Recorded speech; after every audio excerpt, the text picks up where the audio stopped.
한 번은 제가 후임 목회자를 찾고 있는 교회 집회를 인도하러 간 적이 있었습니다. 후임 목회자를 찾고 있었기 때문에 그곳의 장로님들이 긴장해서 그랬는지 모르지만 그 교회 장로님들이 제게 이런 질문을 하셨습니다. 목회자를 찾을 때 무엇을 제일 중요하게 보라고 조언하시겠습니까? 하는 질문이었습니다. 저는 그 질문을 받으면서 대답을 조금 망설여야 했습니다. 어떤 것을 제일 많이 중요하게 보아야 할까? 하나님을 사랑하는 사람, 그리스도의 은혜를 아는 사람, 하나님의 양을 진심으로 사랑하는 사람, 이런 답이 당연하고 그리고 가장 맞는 답일 겁니다. 하나님을 마음을 다해서 사랑하는 사람이고 하나님의 은혜와 복음을 아는 사람이라고 말하면 그것이 아마도 가장 맞는 대답이기는 할 텐데, 사실 그것은 사람의 마음 상태를 의미하는 것이라서 상당한 시간을 함께 보내어도 확인하기 어려운 그러한 것들이니까 저는 이런 대답들이 좀 애매한 대답일 거라고 생각을 했습니다. 교회라면 당연히 그것들을 중요한 것으로 생각할 것이고, 아마 장로님들이 제게 그 질문을 할 때는 그것을 확인할 수 있는 조금 더 구체적인 방법을 가르쳐 달라고 말씀하셨던 것 같았습니다. 확인할 수도 있고 검증할 수도 있는 그러한 좋은 목회자의 조건들이 있다면 어떤 것들이 있을까요? 어떤 것들을 보면 그 목회자가 참 좋은 목회자라는 것을 확인할 수 있을까요? 출신 신학교를 보면 될까요? 이민 목회 경력을 보면 어떻습니까?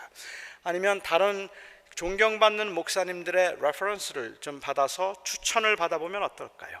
가족 사항이 어떤가 하는 것을 살펴보는 건 어떻습니까? 인상과 외모는 어떨까요? 역시 모든 것들 중에 제일 중요한 것은 외모일 겁니다. 그렇죠? 아멘이 나올 줄 알았는데, 물론 교회가 가지고 있는 그 비전, 교회가 어떤 비전을 가지고 있는가에 따라서, 또 그 교회가 지금 어떤 상태에서 무엇이 필요한가에 따라서 어떤 사람이 좋은 지도자인가 하는 것은 달라질 겁니다. 교회가 성장을 절실하게 필요로 하는 때라면 거기에 맞는 지도자가 필요할 것이고, 선교와 전도를 목적으로 하고 있는 교회라면 이를 위해서 준비된 사람이 필요할 것입니다. 제자 훈련에 주력하고 싶은 교회가 있다면 그런 제자 훈련에 경험이 있는 사람을 청하는 것이 더 맞을 겁니다. 그래서 교회마다 주어진 상황에 따라서 조금씩은 정말 필요한 지도자의 모습이 다르겠다고 생각은 하지만, 그런데 보편적으로 현대 교인들이 생각하고 있는 좋은 지도자는 좋은 설교자입니다. 설교를 잘하는 사람들을 좋은 지도자라고 생각을 하고, 교회 목회자를 청빙하면서 다른 여러 가지 조건들을 많이 보겠지만 아마도 그런 여러 가지 조건들보다 가장 우선적으로, 가장 중요하게 혹은 가장 앞서서 보는 것은 설교를 어떻게 하고 있는가 하는 걸 겁니다. 얼마나 설교를 잘하는가 하는 그것이 아마도 좋은 목회자, 아니면 이 다음 목회자를 결정하는 데 있어서 가장 중요하게 보는 점이 아닐까 하는 생각을 해요. 그렇다면 어떤 설교자가 좋은 설교자일까요? 마르틴 루터는 좋은 설교자의 자질로 9가지를 이야기했습니다. 첫 번째로, 체계적으로 잘 가르칠 수 있어야 한다. 두 번째, 유머가 있어야 한다. 세 번째, 언변이 좋아야 한다. 네 번째, 목소리가 좋아야 한다. 다섯 번째, 기억력이 좋아야 한다. 여섯 번째, 언제 설교를 마쳐야 할지를 알아야 한다. 일곱 번째, 자기가 하는 설교에 대한 확신이 있어야 한다. 여덟 번째, 말씀을 전하는 일을 위해서는 모든 것을 버릴 각오가 되어 있어야 한다. 그리고 마지막 9번째로, 조롱과 비웃음을 견딜 수 있어야 한다고 이야기를 했습니다. 이상의 9가지 조건, 자질을 갖춘 사람이 좋은 설교자라고 말했습니다. 교회 지도자들, 특히 목사들은 설교가 교회에서 아니면 목회에서 얼마나 중요한 위치를 차지하고 있는지를 잘 알고 있습니다.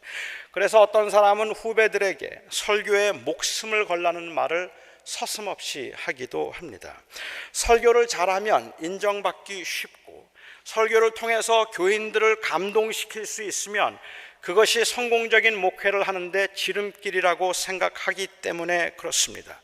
현대 교회에서는 설교를 잘하는 것이 좋은 지도자로서의 유일한 자질이라고 생각하지는 않지만 우선적인 자질이라고는 대부분은 생각하고 있는 것 같고, 좋은 지도자, 좋은 목사가 되기 위해서는 성공적인 목회를 하기 위해서 가장 필요하고 가장 필수적으로 중요하게 여겨야 되는 것은 설교라고 일반적으로 사람들은 생각하고 있습니다. 저도 개인적으로 설교의 중요성을 인정합니다마는 저는 오늘 바로 그 설교가 얼마나 중요한가 하는 것을 말하는 거기에 경계해야 할 점이 있다는 사실을 저는 오늘 강조하고 싶습니다. 좋은 설교자라고 할 때에 설교의 내용보다는 그 전달의 기술에 의해서 설교자의 능력을 평가하는 현대 교회의 풍조에 대한 불만도 제게는 있지만, 아마 어쩌면 그것보다 제가 좋은 설교라고 할 때 경계해야 하는 그 더 큰 이유가 있다면, 좋은 설교자가 언제나 좋은 지도자는 아니라는 사실이 기독교 역사를 통해서 이미 수없이 검증되고 확인된 바 있기 때문에 그렇습니다. 목회에서 설교는 중요하고, 그리고 목회에서 설교는 필요한 것임을 인정하더라도 설교로 교인들의 마음을 얻고 그리고 목회적인 입지를 굳히려고 하는 그 의도는 정말로 위험하기 이를 데 없는 것입니다. 도대체 어떤 설교가 좋은 설교일까 하는 것에 대한 정의도 물론 새로워져야 할 것입니다. 어떤 설교가 좋은 설교인가 하는 것을 우리는 새롭게 규정해야 할 것입니다. 하지만 그보다 좋은 설교는 목적이 아니라 수단이라는 사실에 대한 그 인식이 절실하게 필요한 때를 저는 살고 있다고 생각합니다. 저는 오늘 말씀을 통해서 좋은 설교자를 좋은 목사라고 생각하는 현대 교회의 이 보편적인 이의를 제기해 보고 싶습니다. 물론 모세의 장인이었던 이드로가 말한 지도자들이 설교자들은 아니었을 겁니다. 하지만 이미 말씀드린 것처럼 좋은 설교자가 좋은 목사라는 현대 교회의 이 보편적 이해라고 저는 생각하고 있기 때문에, 저는 설교자를 염두에 두고 좋은 지도자란 과연 어떤 사람인가에 관해서 여러분과 함께 그 고민을 해보고 싶다는 말씀입니다. 지난주에 말씀드린 것처럼 모세의 장인이었던 이드로는 미디안 제사장으로서 여호와 하나님께서 이스라엘 백성들을 구원하시는 그 엄청난 일들을 듣고 그가 회심을 하고 여호와를 그의 하나님으로 영접했습니다. 그리고 그는 이스라엘 백성, 하나님의 택한 백성 중에 하나가 되었습니다. 그리고 그는 모세가 그 다음 날 모세가 백성들을 재판하는 장면을 보면서 아주 중요한 제안을 하나 했습니다. 이때는 모세가 이스라엘 백성들과 광야 생활을 시작한 지 거의 3달 가까이 되었던 그러한 때였을 것이라고 짐작이 돼요. 그동안 모세는 거의 모든 일에 하나님의 지시와 인도함을 받았고, 석 달이라는 기간이 짧다면 짧은 기간이긴 했지만 그럼에도 불구하고 어느 정도 백성들의 탄탄한 지지를 받을 수 있는 그러한 위치에 있었습니다. 이스라엘 백성들이 어려운 일을 당할 때마다 모세를 찾아와서 원망을 했다는 말은 그만큼 모세를 지도자로 인정했다는 의미일 수 있을 테니까 말입니다. 모세는 재판관으로서 뿐만 아니라 선지자로서, 그리고 또한 그 백성들의 이 잘잘못을 구별해주는 그러한 그 일들을 하고 하나님의 그 인도하심을 받아서 하나님의 음성으로 그 백성들을 인도하는 선지자로서 이미 최고의 지도자가 된 셈이기 때문에 백성들은 정말로 모세를 많이 의지했습니다. 모세가 모든 재판에서 하나님의 계시를 받아서 하나님 선과 악을 구별했다고 말할 수는 없겠지만, 모세는 하나님을 대변한다고 그 백성들이 믿고 있었기 때문에 아주 사소한 일에서조차도 그 백성들은 모세를 찾아왔습니다. 그리고 모세에게 물었을 겁니다. 정말 얼마나 골치 아픈 일들이 많이 있었겠습니까? 이 이스라엘 백성들이 광야에 나와서 아직 3개월도 채 지나지 않아서 전혀 새로운 공동체를 이루고 있었는데 그 공동체 안에 얼마나 많은 혼란이 판단이 야기됐을까 하는 건 가히 짐작할 수 있지 않겠습니까? 그 3개월 동안에 인간관계가 얽히기 시작하면서 시시비비를 가려야 하는 일들이 얼마나 많았겠습니까? 그 광야 생활을 하는 중에 누구의 것이 누구의 것이라고 말할 수 없는 상황에서 그 소유를 결정해주고 지위를 결정해주고 질서를 유지하는 일들이 얼마나 힘든 일이었을까 하는 건 짐작할 수 있지 않겠습니까?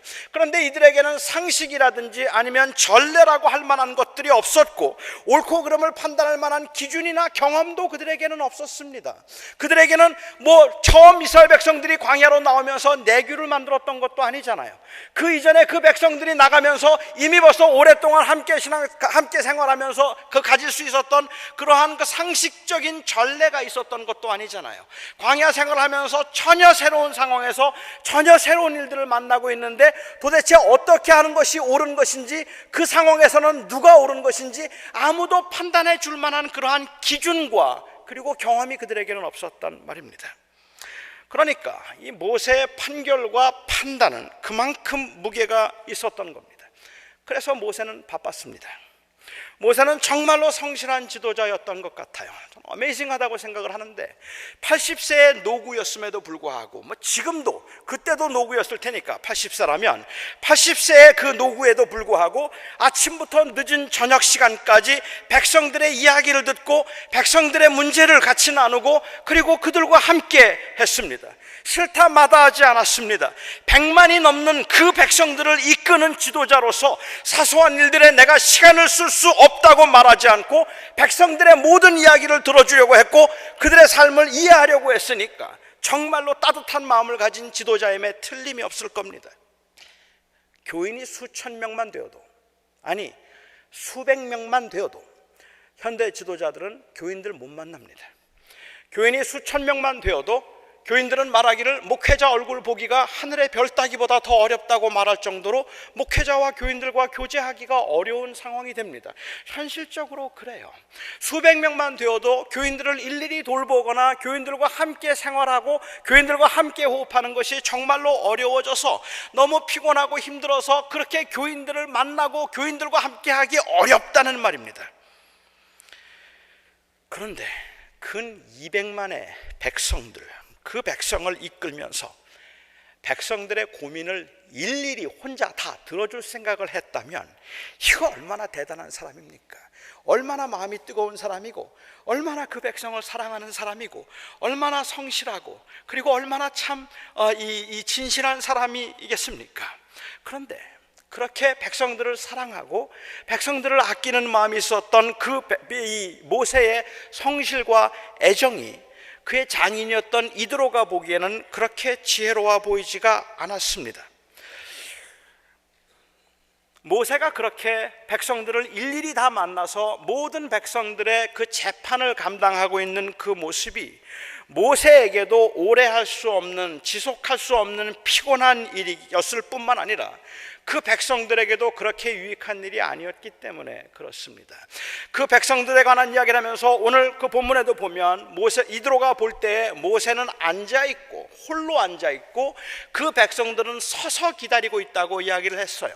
이 백성들이 서서 기다리는 그 모습이 부당해 보였다는 이야기고 불쌍해 보였다는 이야기일 겁니다. 모세는 나름대로는 백성들을 사랑해서 한 일일 겁니다.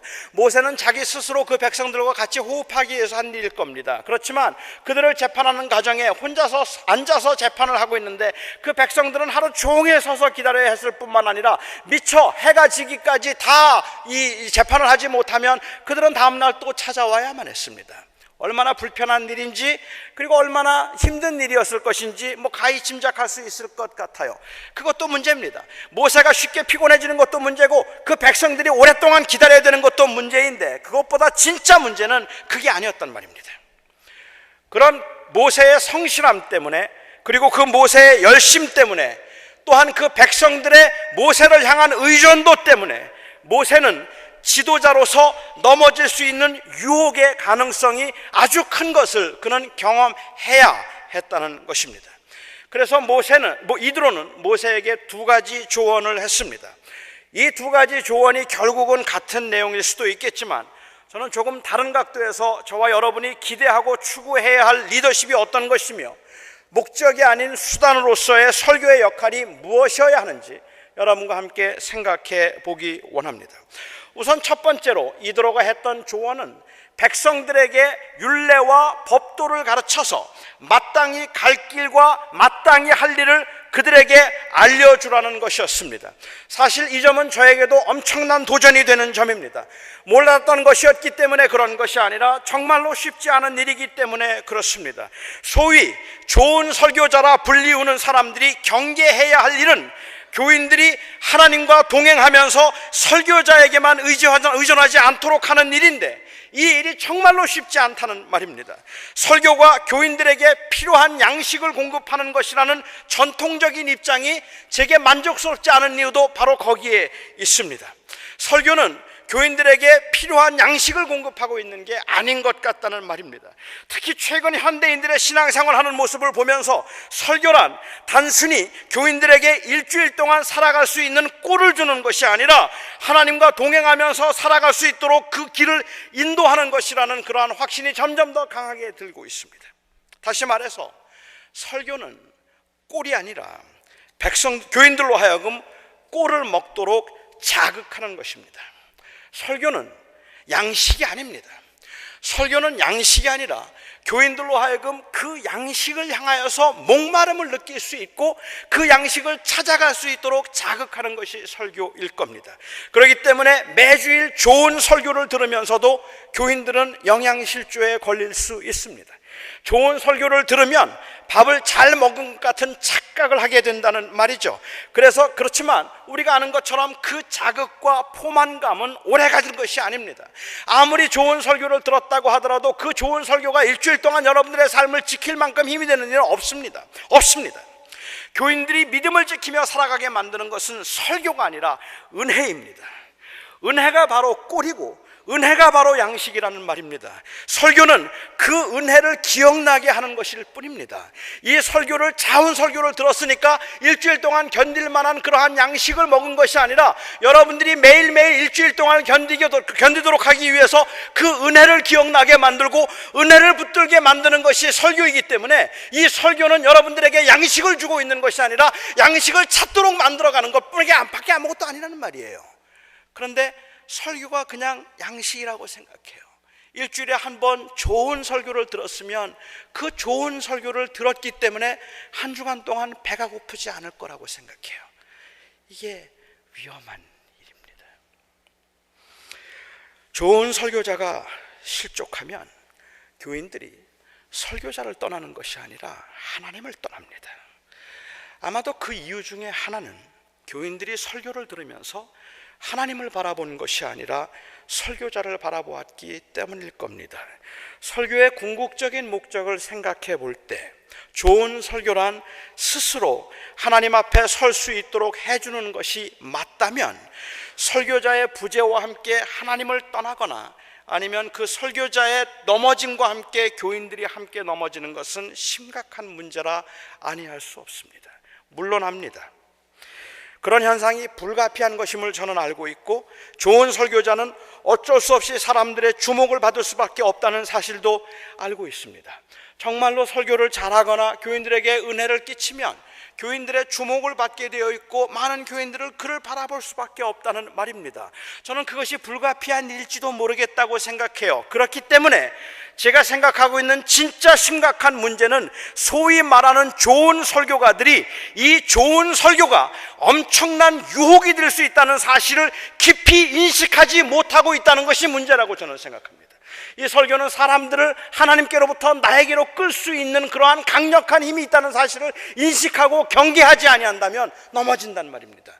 거기에 넘어질 수밖에 없다는 사실을 우리 설교자들이 인식하고 있어야 되는데 그것을 인식하지 못하고 좋은 설교니까 성공적인 목회를 할 것이라고 생각하거나 설교를 잘하기 때문에 교회가 부흥할 것이라고 생각하거나 그 좋은 설교와 잘하는 설교가 그것 자체가 하나님께는 영광이 되고 하나님의 이름을 높이는 것이라고 생각하고 있는 그 자체가 위험하다는 말씀을 저는 드리고 싶다는 겁니다. 이드로는 모세에게 백성들에게 일일이 답을 주지 말고 율례와 법도를 가르쳐서 마땅히 할 일과 갈 길을 알 수 있도록 해주라고 했습니다. 좋은 지도자는 자기를 따르도록 하는 사람이 아니라 하나님을 따르도록 세워주는 사람이라는 말입니다. 모세를 의존하게 하지 말라는 말을 하고 있는 겁니다. 모세가 아닌 하나님을 바라볼 수 있어서 그들 스스로 갈 길과 할 일을 알 수 있도록 해주라는 말을 하고 있는 겁니다. 전혀 악의가 없음에도 불구하고 목사가 하나님의 말씀이 아닌 목사의 말을 가르칠 수 있겠다 싶은 것은 목사가 그냥 단순히 잘못 가르치고 있기 때문에 그런 것이 아니라 바로 설교자가 하고 있는 그 설교라는 것 자체가 가지고 있는 위험 때문에 그렇다는 말입니다. 그 설교자가 할 수 있는 그 설교에, 특별히 그 유능하다 말하는 그 설교의 유혹이 사람들로 하여금 하나님이 아닌 사람을 보게 만들 수 있는 그 강한 매력과 강한 유혹이 있기 때문에, 그렇기 때문에 설교자들은 하나님의 말씀을 제대로 가르쳤음에도 불구하고 사람들이 하나님이 아닌 사람을 보게 만들 수 있다는 거죠. 하나님께서 설교자를 세워서, 그것도 아주 유능하고 실력 있고 그리고 언변이 뛰어난 설교자를 세워서 하나님의 사랑과 하나님의 마음을 전달하기로 한 것, 그것은 하나님의 실수였습니다. 그것은 인간이 어떤 인간들인지를 모르고 있는 하나님의 실수였다고 보여질 만큼 이것은 참 엄청난 일이었던 것 같아요. 사람들은 하나님을 보지 않고 설교자를 보기 때문입니다. 한 남자가 사랑에 빠졌습니다. 그래서 매일 사랑하는 여자에게 편지를 썼습니다. 자그마치 700통을 하루도 빼놓지 않고 썼다고 합니다. 내가 너를 사랑한다는 말을 700통의 편지를 하루도 빼놓지 않고 사랑하는 여인에게 보냈습니다. 그리고 그 여인은 마침내 사랑에 빠졌습니다. 편지를 보낸 그 남자가 남자를 사랑하게 된 것이 아니라 우체부를 사랑하게 되었습니다. 허망하죠. 그런데 그것보다 더 허망한 일이, 교인들이 하나님보다 설교자를 더 의존하는 것, 그것이 그것보다 더 허망한 일 아니겠습니까? 하나님께서는 설교자를 세워서 하나님의 사랑을 전하라고 했는데, 그리고 하나님의 은혜와 하나님의 도우심을 말하라고 했는데, 많은 사람들이 그 하나님의 사랑과 하나님의 은혜는 뒤로 한 채 설교자와 사랑에 빠졌다면 허망한 일 아니겠습니까? 바로 그런 일들이 우리가 우리 주변에서 보고 있는 현상임을 우리가 기억해야 되지 않겠느냐는 말입니다. 그래서 이드로가 모세에게 한 조언은 의미심장합니다. 단순히 모세를 편안하게 하기 위해서 한 것이 아니라 그 백성들로 하여금 스스로 하나님의 뜻을 분별할 수 있어서 매사에 모세에게 의존하지 않도록 하기 위한 의미가 담겨 있기 때문에 그렇습니다. 설교를 잘하는 목사가 언제나 좋은 지도자는 아닙니다. 설교를 잘하는 목사는 위험한 지도자가 될 수 있는 가능성이 훨씬 크다는 것을 스스로 인정하고 경계해야 할 것입니다. 좋은 설교자라는 명성이나 위치를 누리려고 하고 그것으로 목회의 성공을 꿈꾸는 것은 하나님 앞에 정말로 위험한 일이라는 것을 깊이 인식할 수 있어야 할 것입니다.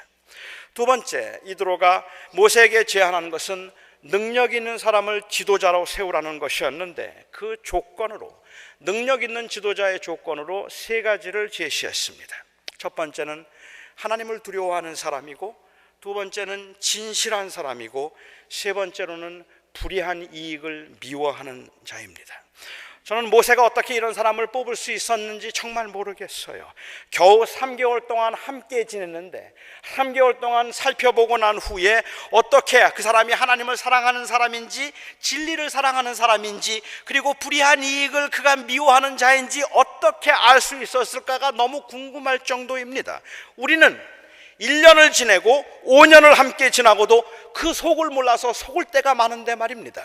우리는 5년 동안 같이 있으면서 괜찮은 사람이라고 생각했는데 속기가 일수이고, 우리는 1년 동안 3년 동안 같이 신앙생활하면서 저 사람은 하나님을 두려워하는 사람이라고 생각했는데 그렇지 않아서 마음에 상처를 받는 일이 허다하게 많은데, 어떻게 3개월 동안 같이 지내고 난 다음에 겨우 3개월 살펴보고 하나님 사랑하고 진실하고 불의한 이익을 미워하는 자를 어떻게 구별해낼 수 있었을까 하는 게 저는 도대체 이해가 되지 않다는 말입니다. 그때나 지금이나 사람의 마음속은 정말 알 수 없는 것이라면 아마 제가 짐작할 때는 실수가 많았을 겁니다. 10부장, 50부장, 100부장, 심지어 1000부장 중에도 괜찮은 사람인 줄 알았다가 많이 속았을 겁니다. 아니, 그 사람들이 처음에는 괜찮은 사람이었는데 나중에 시간이 지나면서 변한 사람도 아마 무수히 많았을 겁니다. 그런데 아쉽기는 하지만 저는 그거는 괜찮다고 생각합니다. 그거는 좋아요. 정말 중요한 것은 지도자에 대한 기준이고 지도자가 가져야 할 마음이기 때문에 그렇습니다. 사람의 마음을 알 수 없어서 속을 수 있다 해도, 그 마음을 살펴보는 것이 정말로 어려운 일이라고 해도, 그 마음을 살펴보기 위해서 우리가 준비한 그 모든 기준들이 다 표면적인 것이고 형식적인 것이라고 하더라도 좋은 지도자의 기준이 좋은 설교여서는 안 되는 거란 말입니다. 좋은 지도자의 기준을 좋은 설교라고 그렇게 말을 해서 좋은 설교만 할 수 있다면, 그리고 설교를 통하여서 사람들에게 감동만 줄 수 있다면, 그 사람이 어떤 불의한 일을 하든지 어떤 부당한 일을 하든지 어떤 악을 행하든지 상관하지 않겠다고 말하는 것, 그것이 잘못됐다는 말씀을 드리고 있는 겁니다. 그렇잖아요. 사람들이, 아니, 믿는 사람들뿐만 아니라 믿지 않는 사람들까지 욕을 하고 세상에서 지탄을 받을 만한 그러한 부정과 횡령과 온갖 가지 악한 추행들을 다 행하여서 모든 사람들이 다 손가락질을 하고, 저런 사람은 도대체가 어떻게 무슨 생각을 하고 저렇게 악을 행할지 모르겠다고 말하는 사람들인데도 불구하고 설교를 잘한다고 교인들이 모인대요. 설교를 잘하면 교인들이 모여요. 어떻습니까? 이 좋은 설교, 그리고 탁월한 설교면 그야말로 그 부도덕한 것과 불의한 것들도 모든 것이 다 합리화될 수 있다고 생각하는 현대 교회가 바라보고 있는 이 좋은 지도자에 대한 기준과 마음이 문제가 있는 것이라고 여러분은 생각하지 않으십니까? 우리가 정말로 하나님 앞에서 그 사람의 마음을 살펴볼 수는 없겠지만, 그 사람이 어떤 생각인지 그거는 알 수가 없겠지만, 그럼에도 불구하고 저와 여러분의 마음속에 품어야 되는 생각이 있다면, 그리고 하나님 앞에서 우리를 살펴야 되는 생각이 있다면, 언제나 우리가 마음에 붙들어야 되는 생각이 있다면, 좋은 지도자는 하나님을 두려워하는 사람이고, 좋은 지도자는 사람들에게 진실하여 정직한 사람이고, 좋은 지도자는 부당하고 불의한 이익에 손을 대지 않는 사람이다. 이거는 우리가 가져야 될 기준이라는 말입니다. 거기서 어긋나기 시작할 때 우리는 그곳에서 불의를 느낄 수 있어야 된다는 말을 하고 있는 겁니다. 이 조건이 아주 중요한 이유는 바로 지도자가 해야 할 그 일 때문입니다. 지금 세우려는 사람은 모세를 대신해서 재판을 해야 할 사람입니다. 공정하게 재판을 하기 위해서는 힘 있는 자의 편에서 약한 자를 무시하는 자는 안 되고, 공정하게 재판하기 위해서는 하나님을 두려워하는 사람이어야 하고, 공정하게 재판하기 위해서는 진실하며 뇌물을 받지 않는 자이어야만 하는 겁니다. 오늘날 목회자도 마찬가지 아니겠습니까? 특히 요즘과 같은 시대에 목회자의 역할이 하나님의 사람들로 하여금 하나님을 바라보고 하나님 앞에서 살아가도록 하기 위한 것이라면, 오늘날도 이 조건들은 유효해야 한다는 말입니다. 학위를 소지한 것, 말을 잘하는 것, 설득력 있고 재미있게 논증을 할 수 있는 것, 유머 감각이 좋은 것, 그리고 목소리가 좋은 것, 모두가 다 설교를 잘하기 위해서는 필요한 것들이지만, 설교를 잘하는 것이, 좋은 설교가 목회의 궁극적인 목적이 아니라 하나님의 말씀대로 교인들로 하여금 살도록 하는 것이 궁극적인 목적이라면, 좋은 설교자가 될 수 있는 바로 그 자질과 조건들이 곧 최고의 유혹이 될 수 있다는 사실을 인식해야 한다는 말입니다. 그리고 그것을 조심해야 한다는 말입니다. 그것은 하나님을 향한 마음과 그리고 하나님의 영광을 빼앗을 수 있는 것이기 때문에 그렇습니다. 그렇게 하지 않기 위해서는 하나님을 두려워하고 진실하며 부당한 이익을 취하지 않으려고 하는 것이 우선적인 조건이어야 하는 겁니다. 이미 말씀드린 것처럼 그건 그렇게 쉽게 할 수 있는 것 아닙니다. 설교를 잘하고 못하고는 한 번 설교 들어보면 알지요. 한 번의 설교에도 사람의 마음을 빼앗을 수 있지만, 하나님을 두려워하는 자, 탐심이 없는지 아니면 자기가 한 말에 자기가 책임을 질 수 있는지는 그렇게 쉽게 알 수 있는 것이 아니라서 지도자를 세우는 기준으로는 모호함이 있습니다. 인정합니다. 하지만 그래서 그 기준들이 무의미한 것이 아니라, 그래서 그것들을 더욱 마음에 두어야 하는 겁니다. 아무리 탁월한 설교를 해도 하나님을 경외하지 않음이 가시적으로 드러났을 때는 경계를 해야 하는 것이고, 지도자로 세움을 받은 사람들도 이것들을 중심에 두고 항상 자기의 마음을 살펴보아야 하는 겁니다. 저도 그리고 여러분도 마음에 두어야 할 참된 지도자는 언제나 하나님을 사랑하는 사람, 하나님을 두려워하는 사람, 불의한 이익에 손을 대지 않는 사람, 진실하고 정직한 사람이어야 하는 겁니다. 그걸 어떻게 알 수 있느냐고 말하지 말고 그것이 가장 중요하다는 것을 항상 마음에 두어야 한다는 겁니다. 알죠. 하지만 그 기준이 너무 모호하니까, 모든 사람들은 다 그렇게 비슷비슷하게 다 범죄하면서 살아가고 있는 거니까, 그래도 설교를 잘하는 게 교회 성장에는 그래도 그게 최고입니다라고 말하기 때문에 이 설교로 불의와 부정을 합리화시키려고 하는 겁니다. 교회 지도자가 해야 할 궁극적인 사명이 하나님의 백성들로 하여금 하나님을 사랑하고 하나님을 바라보도록 하는 것이라면, 이를 위해서 가장 필요하고 가장 유익하고 그리고 가장 힘 있는 건 좋은 설교입니다. 그리고 또한 동시에 가장 경계해야 할 것도 좋은 설교임을 우리는 기억해야 할 것입니다. 좋은 설교는 교인들이 하나님을 바라보며 신앙생활을 하는데 꼭 필요한 겁니다. 좋은 설교를 여러분들이 들을 수 있다면 그것이 여러분들의 신앙생활 하는 데는 더할 수 없이 큰 힘이 되는 겁니다. 또한 그러나 동시에 그렇기 때문에 좋은 설교는 하나님을 전적으로 바라보며 살아가도록 하는데 가장 큰 유혹이 될 수도 있습니다. 저는 우리 한길교회 교인들이 좋은 설교자를 따라다니지 않았으면 좋겠습니다. 좋은 설교란 수단이지 목적이 아님을 잊지 않아서 좋은 설교를 들을수록 하나님 앞에서 더욱 겸손해지고, 좋은 설교다 싶을수록 자기의 마음을 살펴서 하나님만을 바라볼 수 있는 성숙함이 저 여러분에게 있었으면 좋겠습니다. 여러분은 설교를 하고 있는 저를 바라보는 것이 아니라 하나님을 바라보셔야 합니다. 여러분들은 설교를 하고 있는 제가 아니라 저에게 이 일을 맡기신 하나님을 여러분들은 붙들어야 하는 겁니다. 그리고 감히 제가 부족하지만, 그리고 부끄럽지만 여러분들 앞에서 저 자신을 위해서 제가 하나님 앞에서 바로 서고 싶은 간절한 열망 때문에 여러분들에게 제가 그 고백하며 하고 싶은 말이 있다면, 좋은 설교자로 좋은 설교를 하고 싶다는 그러한 간절한 욕망이 사실 저에게는 가장 큰 유혹입니다. 정말로 좋은 설교를 하고 싶고 하나님의 말씀대로 여러분들의 마음을 움직이는 그러한 설교를 하고 싶은 마음은 너무 간절한데, 그러한 그 좋은 설교일수록 이 좋은 설교가 사람들의 마음을 하나님에게서 나에게로 빼앗아 올 수 있다는 사실을 너무 많이 경험했기 때문에, 그리고 날마다 넘어지고 있는 그러한 현실이기 때문에 저는 이것이 저에게는 가장 경계해야 할 것이고, 오늘날 설교자들이 그냥 단순히 좋은 설교는 교회를 성공시키고 교회를 부흥하게 할 수 있다는 생각과, 그러한 생각들, 잘못된 생각에 부흥이라도 하는 것처럼 너무 많은 사람들이 그냥 좋은 설교자만 무조건 따라다니고 있는 이 애석한 현실이 주님의 마음을 가슴 아프게 하고 있다고 저는 생각합니다.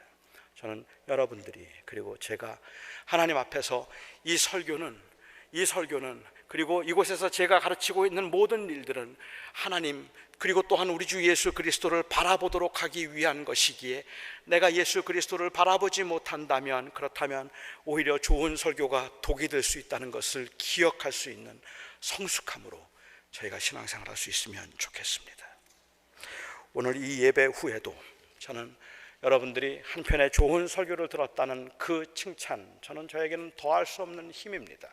솔직히 고백하면 그런 그 좋은 설교 들었다는 그 고백이 저에게는 큰 위로가 되는 것이고 저의 사역을 감당하게 만드는 힘이 될 것입니다. 하지만 그게 왜 좋은 설교냐고 말하면,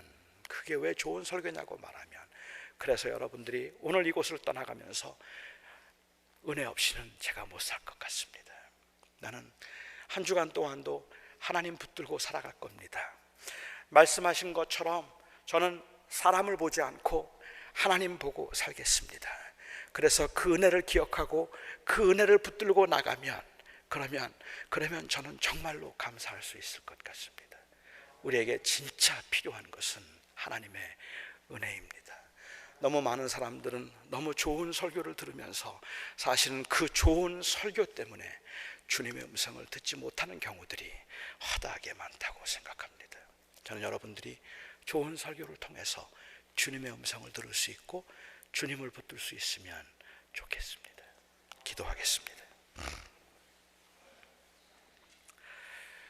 아버지 하나님, 너무 두렵고 너무 부끄럽습니다.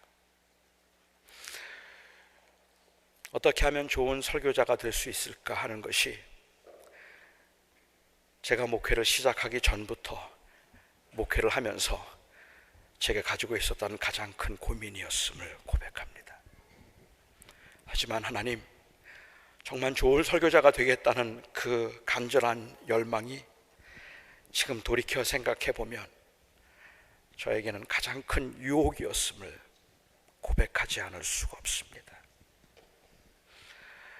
사람들로 하여금, 하나님의 백성들로 하여금 정말 하나님만 바라보아서 그 설교의 끝자락에 정말 주님 없이는 못 살겠습니다 고백하고 주의 은혜로 한 주간을 견딥니다라는 그 고백으로 한 주간을 견딜 수 있고 그 꼴을 먹으며 살 수 있기를 기도했던 때보다 오히려 제 설교에 대한 좋은 평가를 기대하거나 그것 때문에 이름이 알려지고 또 그것 때문에 힘을 얻어서 교회가 부흥하고 성공하는 것을 오히려 즐기려 했던 마음이 제 속에 있기에 하나님이여, 부당하고 불의한 이익을 취하려 하지 아니하고 하나님을 두려워하며 진실한 지도자가 된다는 것, 그것과는 저의 모습이 너무 요원하여 주님 앞에 부끄러움이 있습니다.